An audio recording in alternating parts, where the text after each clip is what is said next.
അലീന ശരണ്യൻ്റെ അടുത്ത് പോയിട്ട് ഞാൻ ഈ നാട്ടിൽ നിന്ന് പോവുകയാണ്, വേറൊരു നാട്ടിലേക്കാണ് പോകുന്നത്, നിനക്ക് എപ്പോൾ കാണാൻ തോന്നുകയാണെങ്കിൽ ഞാൻ വരാമെന്നൊക്കെ പോയി പറയുന്നുണ്ട്. എന്നിട്ട് അവർക്ക് ഗിഫ്റ്റൊക്കെ കൊടുത്തിട്ടാണ് അവിടെ നിന്ന് പോകുന്നത്.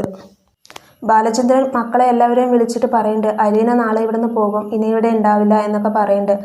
ബബിത ചോദിക്കുന്നുണ്ട് എന്താ അത്ര പെട്ടെന്ന് പോകുന്നത്, പോകാതിരിക്കാൻ പറ്റില്ലേ അച്ഛാ എന്നൊക്കെ ചോദിക്കുന്നുണ്ട്. അപ്പോൾ ഇല്ല, അവൾ നേരത്തെ എപ്പോഴും പറയാറില്ലേ പോകണമെന്ന്. അപ്പോൾ ഇത്തവണ കറക്റ്റായൊരു ഡിസിഷൻ എടുത്തിരിക്കുകയാണ്, ഇനി നമ്മൾക്ക് പിടിച്ചു നിർത്താൻ കഴിയില്ല, അവൾ നല്ലൊരു കുടുംബത്തിലേക്കാണ് ചെല്ലുന്നത് എന്നൊക്കെ പറയുന്നുണ്ട്. അപ്പോൾ ബബിത പറയുന്നുണ്ട് ഇത് നല്ല കുടുംബമല്ലേ, നമ്മളിരിക്കുന്നത് നല്ല കുടുംബമല്ലേ, പിന്നെന്താ പ്രശ്നം എന്ന് ചോദിക്കുന്നത്. ഇതുവരെ നമ്മുടെ കുടുംബം നല്ലതായിരുന്നില്ല, അവൾ വന്ന പിന്നെയാണ് ഇവിടെ ഒരുപാട് മാറ്റങ്ങൾ സംഭവിച്ചത് എന്നൊക്കെ പറഞ്ഞിട്ട് ബബിതയുടെ അടുത്ത് പറയുന്നുണ്ട്.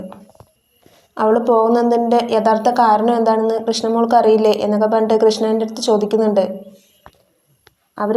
അലീന പോകുന്ന വിഷമത്തിലാണ് എല്ലാവരും. അങ്ങനെ മുഖമൊക്കെ ആകെ വാടിയിട്ട് എല്ലാവരും ഇങ്ങനെ നിൽക്കുന്നുണ്ട്. അലീന അങ്ങനെ കൊല്ലപ്പള്ളിയിലോട്ട് പോകുന്നുണ്ട്.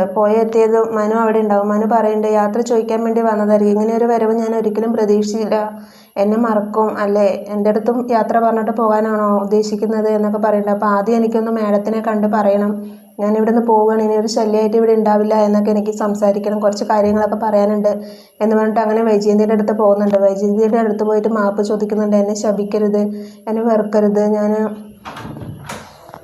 ഞാൻ മാഡത്തിന് വേണ്ടിയാണ് അവിടുന്ന് ആ വീട്ടിൽ നിന്ന് ഇതുവരെ പോകാതിരുന്നത്, ഞാൻ പോയി കഴിഞ്ഞാൽ മാഡത്തിന് അത് ഒരുപാട് പ്രശ്നങ്ങളുണ്ടാകും എന്ന് കരുതിയിട്ടാണ് എന്നൊക്കെ പറയുന്നുണ്ട്. അപ്പോൾ വൈജയന്തി ചോദിക്കുന്നുണ്ട് നീ ഓർഫനേജിൽ നിന്ന് ഇങ്ങോട്ട് വരുന്നവരെ എൻ്റെ വീട്ടിൽ ഒരു പ്രശ്നം ഉണ്ടായിരുന്നില്ല, നല്ല രീതിക്ക് തന്നെയാണ് പോയിട്ടുണ്ടായിരുന്നത്, നീ എന്ന് ഇടതുകാലം വലതുകാലം അവിടെ കുത്തി, അന്ന് നശിച്ചു പോയി എൻ്റെ കുടുംബം എന്നൊക്കെ പറഞ്ഞിട്ട് അവളെ പറയുന്നുണ്ട്. ഒരിക്കലും ഞാൻ നിന്നോട് പൊറുക്കില്ല, ഞാൻ നിന്നെ ശപിക്കുക തന്നെ ചെയ്യുള്ളൂ, ഒരു കാലത്തും നീ ഗുണം പിടിക്കില്ല, എവിടെ പോയാലും നീ ഗുണം പിടിക്കില്ല എന്നൊക്കെ പറഞ്ഞിട്ട് അലീനയെ ശപിക്കുകയൊക്കെ ചെയ്യുന്നുണ്ട്.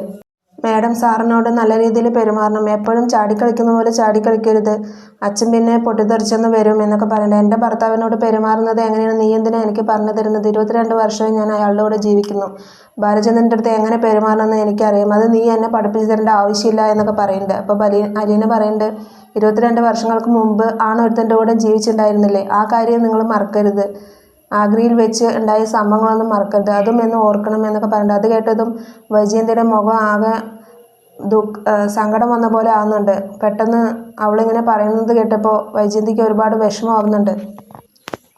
ഞാൻ മാഡത്തെ കണ്ടിരിക്കുന്നത് ഒരു അമ്മയെ പോലെയാണ്, ഇനിയും ഞാൻ അങ്ങനെ തന്നെ കാണുള്ളൂ, ഇനി ഒരിക്കലും സാറിൻ്റെ അടുത്ത് ചാടിക്കളിക്കരുത്, അതിനുള്ള ഭവിഷ്യത്ത് അനുഭവിക്കേണ്ടത് മാഡം തന്നെയായിരിക്കും, മാഡത്തിൻ്റെ കുടുംബം ചിന്നിച്ചെതറും എന്നൊക്കെ പറഞ്ഞിട്ട് അലീന ഒരുപാട് കാര്യങ്ങൾ വൈജയന്തിക്ക് പറഞ്ഞു കൊടുക്കുന്നുണ്ട്.